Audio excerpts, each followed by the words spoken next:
Доброго дня, малята! У подорож разом вирушаємо, таємниці природи вивчаємо. Що таке природа? Відгадайте загадку та дізнаєтесь, про що ж ітиметься на занятті. Виростаємо на віконці, розквітаємо на сонці, від водиці зеленіємо, усім діточкам радіємо. Так, це кімнатні рослини, вони також частинка природи. Де вони ростуть? Вірно, у кімнатах. Сьогодні ми поговоримо про кімнатні рослини. Чи всі кімнатні рослини одинакові? Що спільне для них усіх? А чим вони різняться?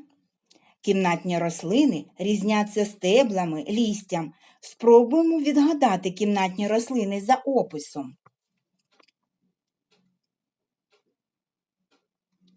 Ця рослина має темно-червоне з рожевою барвою і з дрібними зубчиками листя. У неї прямостояче стебло. Так, це колеус. Ця рослина із вологих тропічних лісів. Листочки у неї схожі на кленові. Так, вірно, це бегонія. У цієї рослини довгі стебла, ніби зелена завіса. На стеблах розміщені, мов сидять, ясно, зелені листочки овальної форми. Традисканція. Вірно.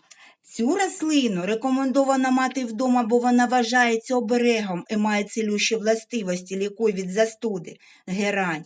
Рослина з довгими ясно-зеленими листочками, зібраними в пучки, із середини яких виростають довгі звислі квіткові стрілки. Так, хлорофітум. А це зелена кулька, їжачок не боїться ані спека, ані зневоднення пустелі. Так, це кактус. Сік цієї рослини лікує нежить. Її листочки м'які й соковиті, мають колючки на краях. Алоє, молодці. А навіщо потрібно вирощувати кімнатні рослини, витрачати на них свій вільний час? Добре, молодці, правильно сказали. З давніх давен люди зверталися до природи по допомогу під час хвороб. Кімнатні рослини також здатні лікувати.